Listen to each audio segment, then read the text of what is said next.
What's a good way to start composing and orchestrating? Should I try to write a symphony as my first piece? Absolutely not.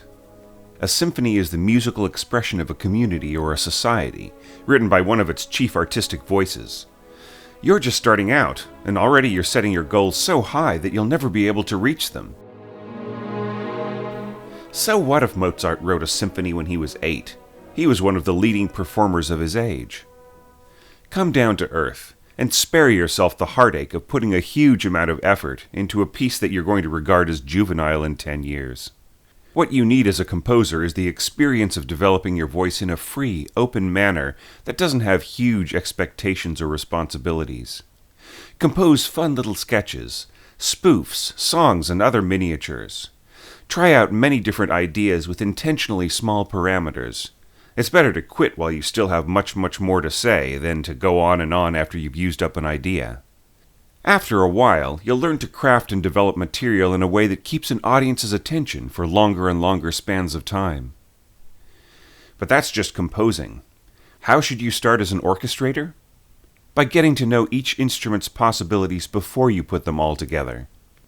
Compose short pieces for musicians that you know, and if you don't know any, go find some, and see what the results tell you about how their instruments work. Yes, you'll probably make some embarrassing mistakes, and frankly I hope that you do. Otherwise you're never going to grow and develop. Think of all the pieces you could be composing. Unaccompanied works, sonatas for solo instrument and piano, trios for different groupings, and so on. Then there are the set ensembles that are a great stepping stone to orchestral arranging. Piano trios and quartets, string trios and quartets, wind quartets and quintets, brass trios and quintets.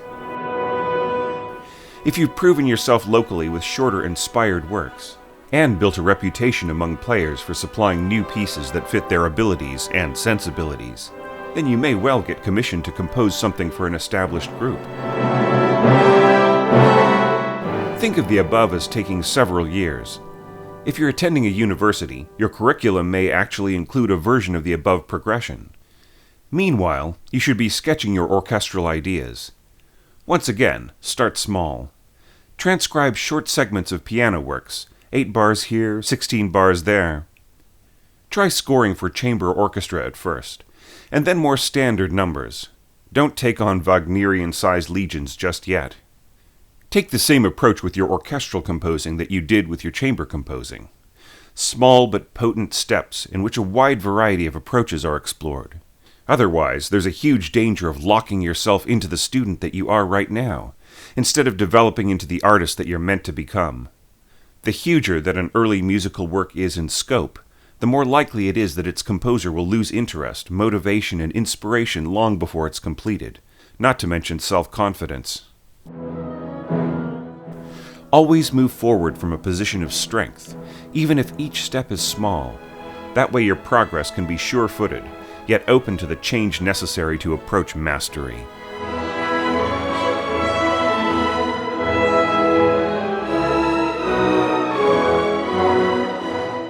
Hey there, this is your orchestration tutor Thomas Goss, with some final thoughts about this question. I've discussed this topic quite frequently and even talked about a condition I call symphonitis, the outbreak of beginning composers taking on enormous works before their level of skill and mastery is sufficiently developed. The problem really is one of time, the time that it takes to live a life, and the person you are when you conceive an idea. The longer it takes to fulfill the promise of living up to an idea, the more different of a person and an artist you'll be by the time the work is finished. If you take on a symphony as your very first piece, then you're limiting your future imagination into the ideas that you have now, for many months or possibly even years. Yes, you might evolve your symphony as you evolve your craft, but a substantial part of your conception will still be tied to the past, and the longer it takes, the less relevant your ideas may become. All the same, life is short, and the process of art is long.